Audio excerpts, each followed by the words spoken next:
एका वस्तूची किंमत 4,000 असून त्यावर अनुक्रमे 20% व 30% सूट दिली असता ती वस्तू किती रुपयास मिळेल? पहा मित्रांनो कसं सोडवायचं आहे. तर काय म्हणते आपल्याला दोन्ही याच्यामध्ये सूट दिलेली आहे. आपल्याला एकूण सूट काढता येते. पहा शॉर्टकटमध्ये कसं करायचं होतं. पहिले दिली आहे -20%, त्याच्यानंतर -30%. आता मायनस मायनस काय होते प्लस आणि याचा दोघाचा गुणाकार करून घ्यायचा. 20 गुणिले 30 भागीला 100. 2 0 2 0 कॅन्सल आणि इथं सोडवलं तर 20 आणि 30 50. मोठ्या संख्येत चिन्ह आणि बेत्रिक 6. 50 मधून 6 गेले 44 आले आणि मोठ्या संख्येत चिन्ह -44%.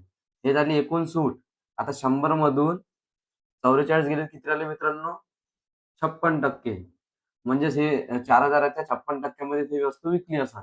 मग इथं सोडवून टाकायचं. 4,000 गुणिले 56 भागीला 100%. 2 0 2 0 कॅन्सल आणि याचा गुणाकार करून घ्यायचा. एक 0 आहे म्हणून इथं शेवटी 0 आहे आणि 4 न गुणलं तर 4 सक 24 4 हातच्याले 2 4 पंचे 20 आणि 2 22 म्हणजेच 2240.